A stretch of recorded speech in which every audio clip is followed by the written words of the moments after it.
Le recrutement et l'utilisation d'enfants comme soldats en zone de conflit, le cheval de bataille des FRDC et l'Institut Dallaire pour les enfants, la paix et la sécurité. Voilà ce qui a justifié ce marathon de 5 jours consacré à la formation des formateurs au foyer social du camp Kokolo de Kinshasa. L'objectif pour les parties prenantes étant d'avoir des officiers qualifiés capables de transmettre les connaissances à leurs collègues sur cette question cruciale du recrutement et l'utilisation d'enfants comme soldats à travers la méthode de la prévention. Face aux participants, l'officier de la liaison de l'Institut Dallaire, Arsène Mukendi, est revenu sur les chiffres alarmants et interpellateurs.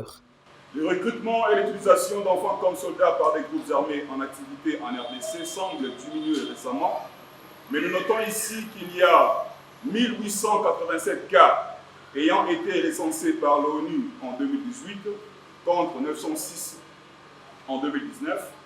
Cependant, la fréquence des incidents menaçant la sécurité de mer est élevée, particulièrement dans les régions du Kivu où l'insécurité demeure toujours. Les enfants recrutés sont souvent soumis à plusieurs formes de violations graves de leurs droits, notamment les enlèvements, le meurtre, les mutilations ainsi que les violences sexuelles. Dans la région du Kasaï, depuis août 2016, 1,4 million de personnes, notamment plus de 850 000 enfants, ont été déplacés en l'intérieur du pays à cause des conflits armés locaux. La prolifération et l'escalade des conflits a également engendré une augmentation d'actes de violence des civils. Selon la quête de septembre 2017 du Bureau des Nations Unies pour la coordination des affaires humanitaires, OCHA en sigle, le rapport du cluster éducation, les femmes et les enfants représentent la majorité de la population touchée par les conflits et un élément important, chers officiers, entre 40 et 60% des miliciens sont des enfants. Chers officiers, il est important d'identifier l'appui aux forces armées congolaises au moment où la mission de l'Organisation des Nations Unies pour la stabilisation en République démocratique du Congo, MONUSCO en sigle, s'apprête à amorcer son retrait et à transférer bon nombre de ses tâches aux autorités congolaises. Par conséquent, les FARDC et d'autres intervenants nationaux du secteur de sécurité se verront de plus en plus jouer leur plein rôle de protéger les civils et de ramener la paix dans les régions du pays où règne l'insécurité. La présence des enfants dans les zones de conflit est une réalité, en même temps un dilemme pour un militaire professionnel sur le champ de bataille. D'où cette sonnette d'alarme du général Camille Bombele. Il faudrait que nos partenaires passent aussi les messages du côté des groupes armés que nous considérons qu'ils les racontent. On ne confirme pas ça, mais nous pensons qu'ils les racontent.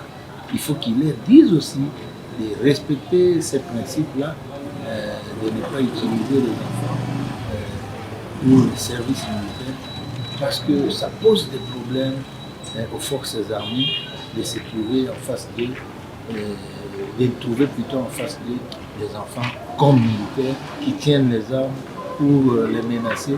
Et s'ils doivent faire ce qu'on appelle la légitime défense, ils seront obligés de réagir. Réalisé avec l'appui de l'Institut Dallaire, participants et formateurs saluent ce partenariat. Le CECAS est très ravi de la formation, du fait qu'on vient maintenant de mettre en place un noyau dur, un noyau bien formé, bien armé en matière de recrutement des enfants soldats et de l'utilisation de ces enfants dans les forces et dans les différents groupes armés.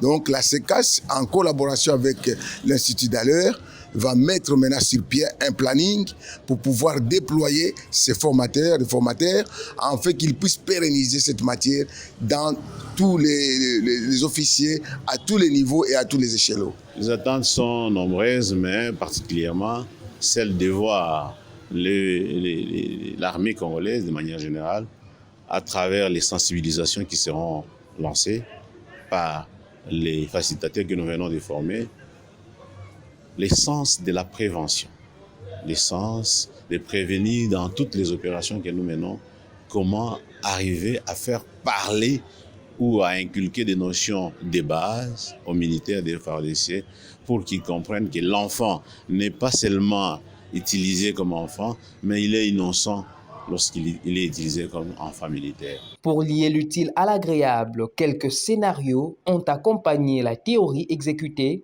au Centre supérieur militaire. Cette formation a clôturé ses portes. Elle a été sanctionnée par la remise des brevets aux participants.